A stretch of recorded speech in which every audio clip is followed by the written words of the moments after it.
Halo guys, welcome back to my YouTube channel. Assalamualaikum, salam sejahtera dan salam Nusantara semuanya. Oke guys, kali ini kita akan melihat satu lagi bingkisan, satu lagi rek berkenaan dengan seorang mahasiswa ya yang berasal daripada Malaysia dan beliau pernah berkuliah di Indonesia guys. Dan kali ini kita akan mengikuti beliau dan mendengarkan apakah sebenarnya pengalaman dan juga pendapat beliau berkenaan dengan universitas yang pernah beliau berkuliah di Indonesia ya. Kayaknya kali ini kita akan mengetahui terdapat 3 faktor ataupun 3 sebab menyebabkan warga Malaysia ini gemar dan suka berkuliah di Indonesia guys. Apakah 3 perkara yang menyebabkan pelajar ini ya ataupun mahasiswa ini memilih berkuliah di Indonesia? Oke guys, sebelum kita meneruskan ataupun merek video ini seperti biasa, jangan lupa like, komen dan share serta subscribe ya untuk ML Studios guys. Oke guys, judul ataupun reaksi kita kali ini 3 sebab saya pilih belajar di Indonesia. Wow, ini pasti seru ya guys. Oke, dengan hitungan 1, 2, dan 3 guys. Memilih untuk belajar ataupun study di Indonesia, dan salah satu sebabnya yang pertama disebabkan yuran dia yang quite murah dan affordable berbanding dengan Malaysia. So basically dekat sana student ada medik dan student agama sahaja. So majority student medik mendapat beasiswa dan student agama majority tak dapat beasiswa. Tergantung kepada universiti juga. Misalkan korang dapat universiti yang negeri ataupun universiti kerajaan lah, itu kurang lebih 700 ke 900 ringgit di dalam satu semester. Itu tak ada apa-apa charge tambahan, charge tambahan yang lain. So yang kedua, sebenarnya semua universiti di Indonesia, mostly universiti di Indonesia memang tak provide asrama di dalam kampus. So ini membuatkan kita ada pilihan untuk mencari kos ataupun kontrakan. So kos ni adalah bilik sewa dalam bahasa Indonesia. Kos-kosan adalah bilik sewa dan kontrakan adalah rumah sewa. So kita mempunyai choice untuk mencari sebuah tempat yang mengikut kita punya bajet sendiri. Misalkan korang nak cari yang tempat tinggal yang memang dekat dengan kampus, harga dia akan lebih tinggi sedikit, dan kalau jauh sedikit pada kampus yang memerlukan transport untuk korang pergi ke kampus, itu akan menjadi lebih tinggi lah.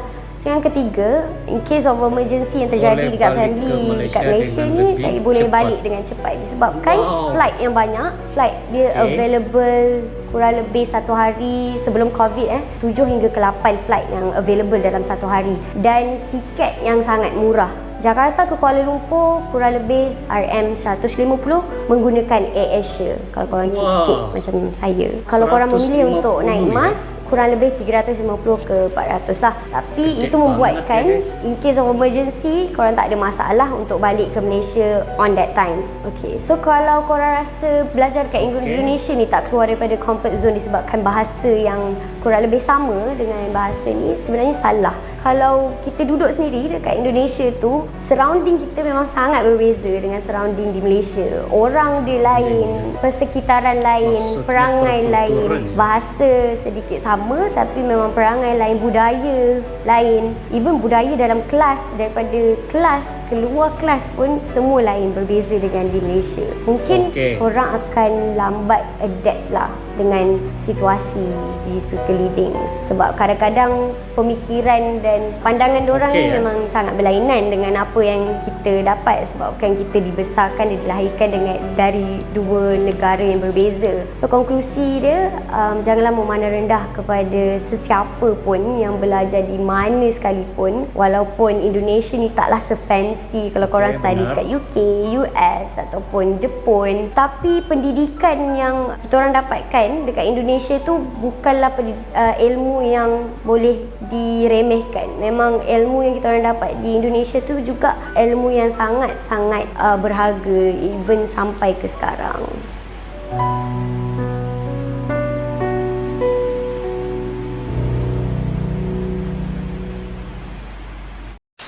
Oke ya guys, demikianlah rek kita berkenaan dengan mahasiswa yang berasal daripada Malaysia ya guys. Bagaimana 3 sebab yang mendorong beliau terus berkuliah di Indonesia. Selain daripada yang dinyatakan oleh beliau itu juga, kita juga mengenali dan mengetahui serba sedikit ya berkenaan dengan kebudayaan, pertuturan, juga pergaulan di Indonesia yang begitu harmoni, ramah dan banyak beda lah ya dengan Malaysia. Dan itu salah satu faktor dan yang menyebabkan ramai lagi mahasiswa-mahasiswa yang berkuliah di universitas di Indonesia. Seperti yang kita lihat juga tadi guys, mahasiswa ini juga menjelaskan betapa senangnya ya, maksudnya berkuliah di Indonesia dengan kemudahan-kemudahan yang berada di sana memang gede dan mudah untuk kita dapati ya, di mana kos cara hidup, kos perbelanjaannya juga amat murah dan juga boleh dimiliki oleh mahasiswa-mahasiswa sesiapapun dari negara manapun ya. Apa yang paling penting di sini guys, sebenarnya di mana-mana pun kita berkuliah, dimanapun universitasnya, yang paling penting utama adalah menimba ilmu itu guys. Di mana dengan ilmu yang kita miliki dan kepakaran yang kita ada, insya Allah guys, di waktu yang akan datang, ilmu-ilmu yang kita perolehi daripada pengajian kita itu akan memberikan satu kemudahan dan memberikan kita satu inspirasi dalam hidup kita guys. Oke guys, demikianlah ya rate kita kali ini berkenaan dengan mahasiswa dan 3 sebab mengapa beliau suka berkuliah di Indonesia ya. Jadi apapun saya ucapkan terima kasih kepada kalian yang telah bersama dengan saya melihat dan merek sendiri video ini yang begitu menarik ya. Dan untuk itu juga jangan lupa guys, seperti biasa like, komen dan share serta tekan loncengnya untuk info-info dan juga video-video yang lebih menarik, yang lebih santai dan berinformasi guys. Oke guys, ini sahaja rek kita untuk kali ini. Thank you Indonesia, thank you Malaysia, respect semuanya. Ciao guys.